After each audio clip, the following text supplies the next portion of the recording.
Hi everyone, thanks for tuning in. The first run for the Gila.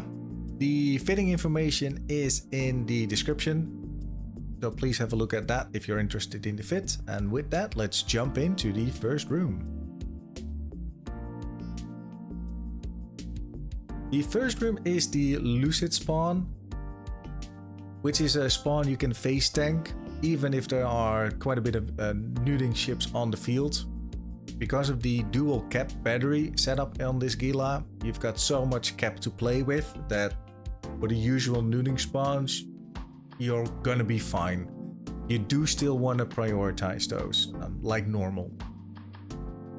And you can see what I'm doing. I'm doing or focusing on the fire watchers first before doing anything else.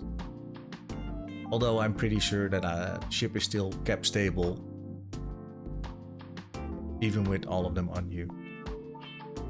This video is very similar to the other one, as is I've got the first minute or so in normal speed and then I'm speeding it up to 300% to don't bore you with me taking down all of the spawns till the end in normal speed. Usually the first minute or two are the most important ones for each of the rooms. The main thing to watch out for here is the drone management that I'm doing. That's in Firestorms, the critical piece. Your mutated drones are usually very expensive. They don't have a lot of shield, they go into armor very quickly, and they die very quickly.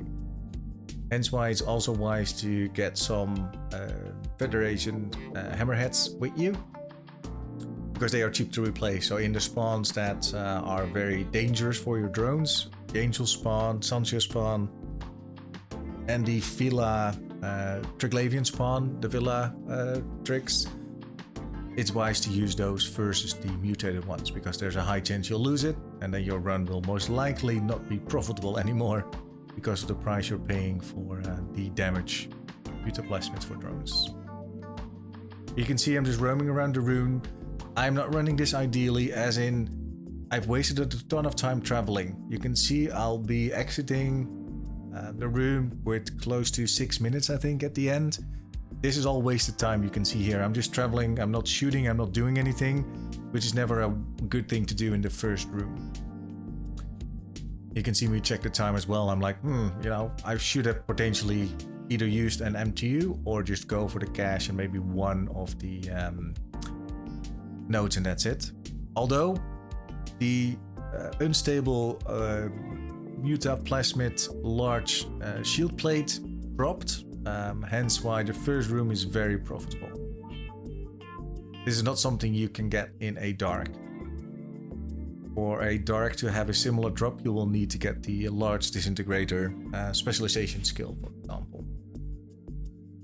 So although darks aren't usually the most profitable, if you get one of these drops, you know, there's a big change, right?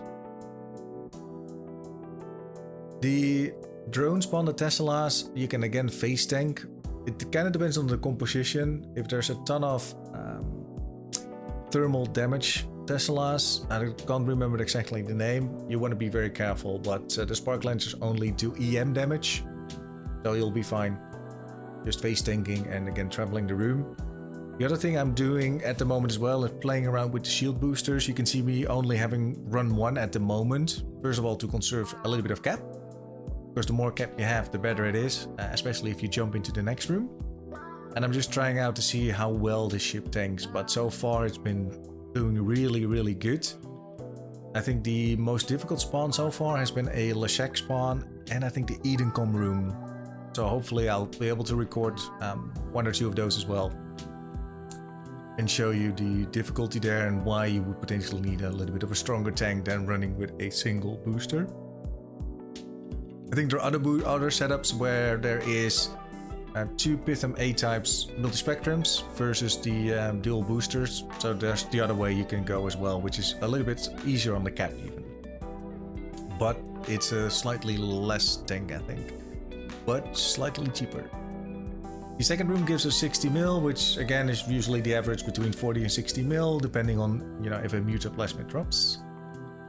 But you can see these rooms are very simple. and easy and very good on time. So now I'm feeling comfortable again.